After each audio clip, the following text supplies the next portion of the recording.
Hello dear students, मैं ऋषिकेश प्रजापति महारानी Avantibai inter college Siddhaur Barabanki से आप सभी छात्रों का अपने यूट्यूब चैनल बी एक्सेलेंट में स्वागत करता हूं। आज हम सब क्लास 11 की भौतिक विज्ञान पढ़ेंगे, जिसमें मैंने चैप्टर 2 करवा दिया है और चैप्टर 2 के आगे आंकिक प्रश्न उसके जो भी बनते हैं वो आज हम इस वीडियो में देखेंगे। तो चलिए वीडियो को स्टार्ट करते हैं और आप लोग अच्छे से वीडियो को देखना और आपके समझ में आएगा। तो चलिए, हमने एक न्यूमेरिकल लिया है। यहाँ पर पहला न्यूमेरिकल क्या लिया है? एक पेंच मापी द्वारा किसी तार का व्यास 0.236 मापा जाता है। यदि पेंच मापी की अल्पतमांक 0.001 सेंटीमीटर है तो इस माप की संभावित प्रतिशत त्रुटि होगी। ठीक है, तो हमने इसके पहले पढ़ा रखा है आप सभी को कि किसी माप की संभावित प्रतिशत त्रुटि क्या होती है। संभावित, एक मिनट, इसका हल देखते हैं। संभावित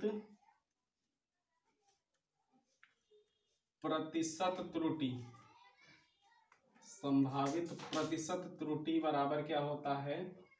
अल्पतमांक बटे वस्तु की माप और गुणे 100। ठीक है, संभावित प्रतिशत त्रुटि बराबर क्या होती है? अल्पतमांक बटे वस्तु की माप और गुणे 100। तो अल्पतमांक कितनी दे रखी है? 0.01 दिया है, यहां पर लिख लेते हैं। अल्पतमांक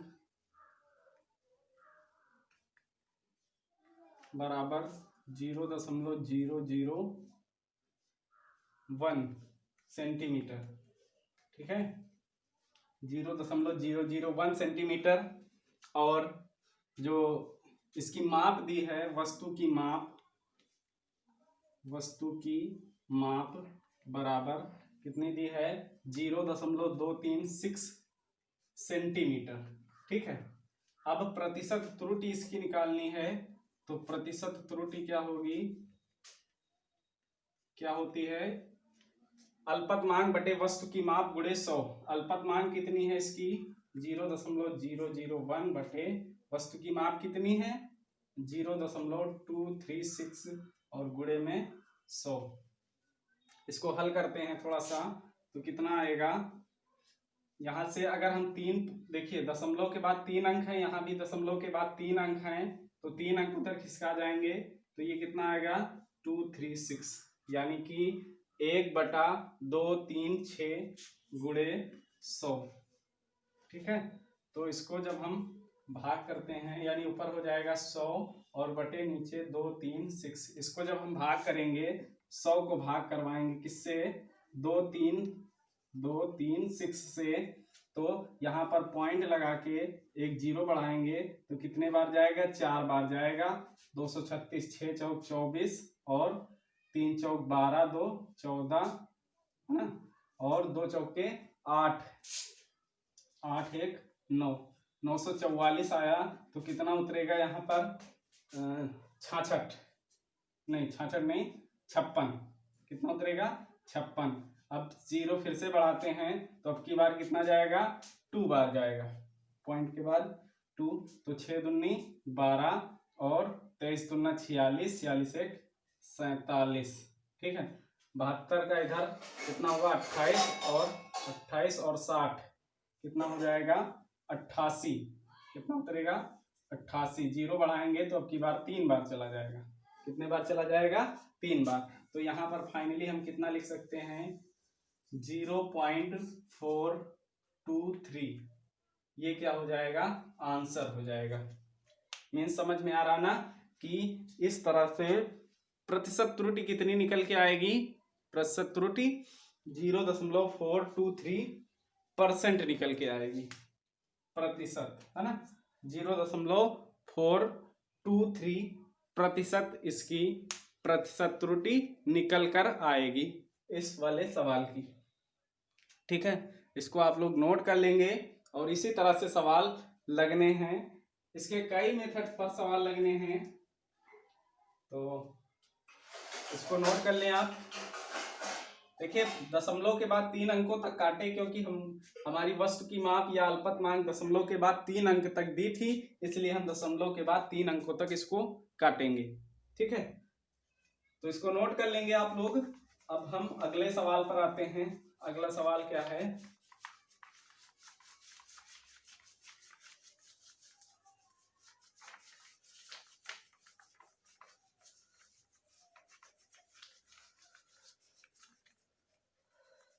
अगला सवाल हमारा दिया है, आप लोग लिखेंगे कॉपी पर कि पेंच मापी द्वारा किसी गोले का व्यास मापने में 2.0% की त्रुटि होती है। पेंच मापी द्वारा किसी गोले का व्यास मापने में 2.0% की त्रुटि होती है। गोले के आयतन की गणना में प्रतिशत त्रुटि ज्ञात कीजिए। गोले के आयतन मापने में प्रतिशत त्रुटि ज्ञात कीजिए।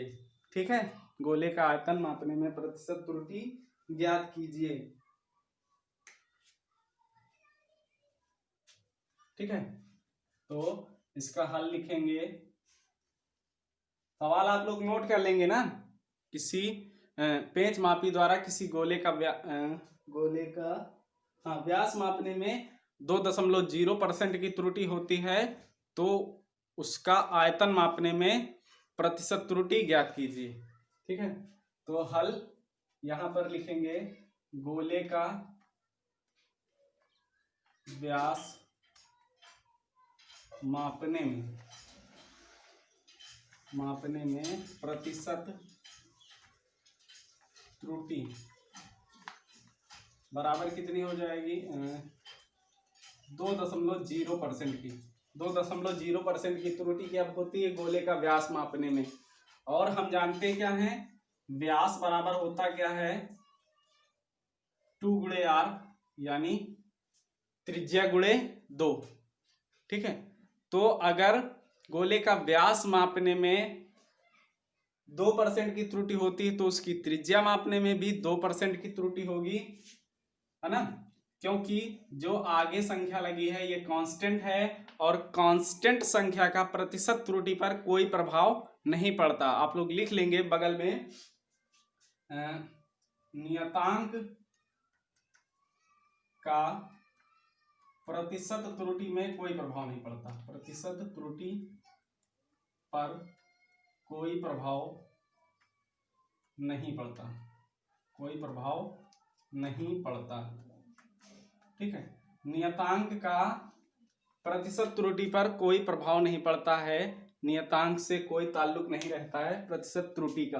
ठीक है, तो यहां पर व्यास बराबर 2r, यानी कि अगर व्यास मापने में 2.0% की त्रुटि होती है, तो त्रिज्या मापन में भी क्या होगी?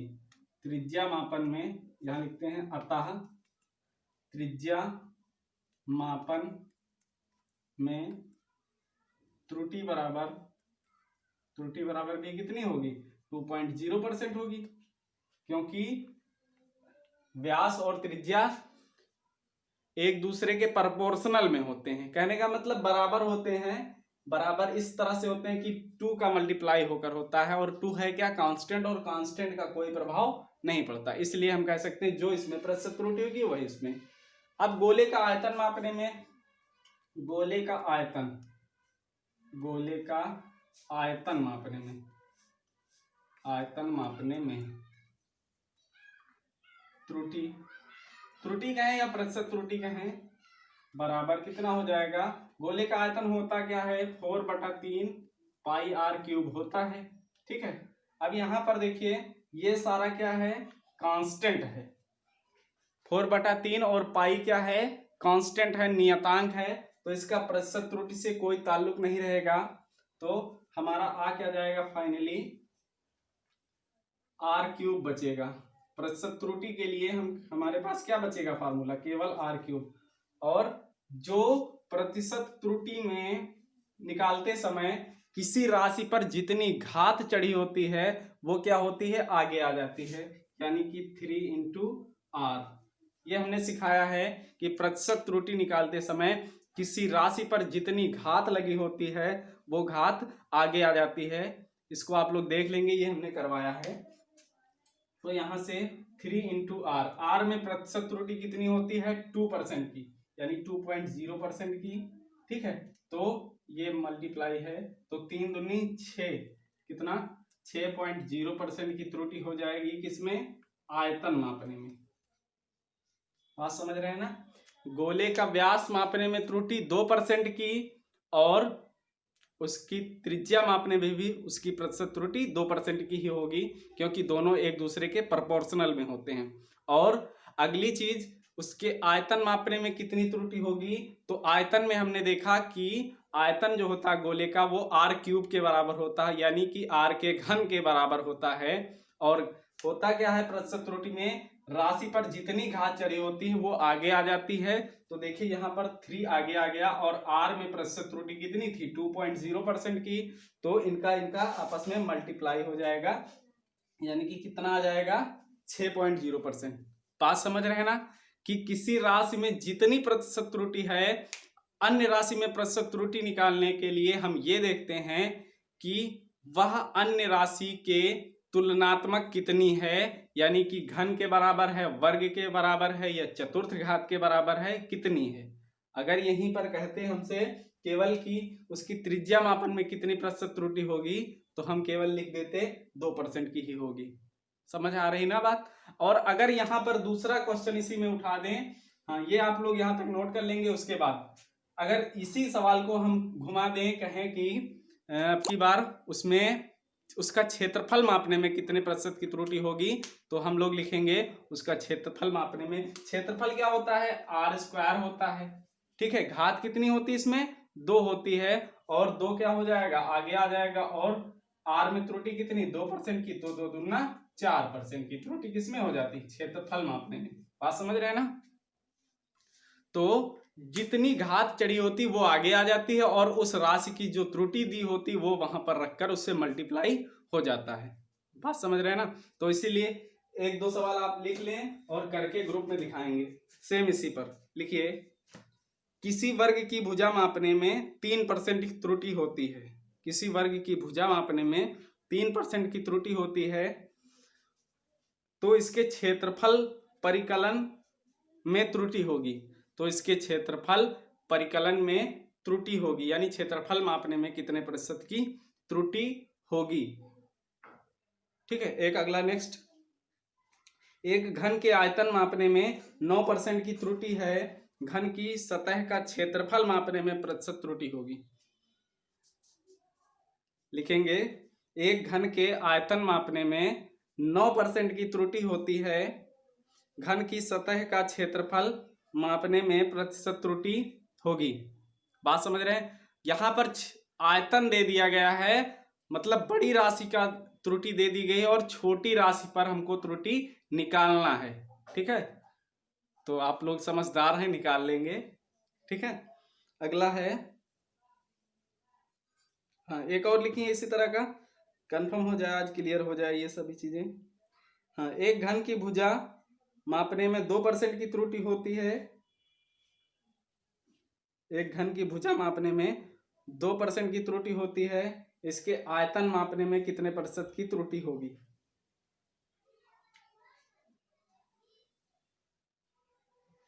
ठीक है, इतने सवाल जो भी 2, 3, 4 दिए हमने, ये आप लोग लगा के फेयर में ग्रुप में आंसर सेंड करेंगे। और उम्मीद करता हूं कि ये प्रतिशत त्रुटि वाला खेल आप लोगों के समझ में आया होगा। और अगर समझ में आया हो तो वीडियो को लाइक जरूर करें, और ग्रुप में जो है हमको कमेंट करके बताएं कि हाँ वीडियो समझ में आया है। ठीक है, जिससे हमको भी थोड़ा सा मोटिवेशन मिले कि हाँ हमारे द्वारा बताई गई चीज़ें आप लोगों के अच्छे से समझ में आ रही हैं। ठीक है, तो तब तक के लिए धन्यवाद, मिलते हैं नेक्स्ट वीडियो में।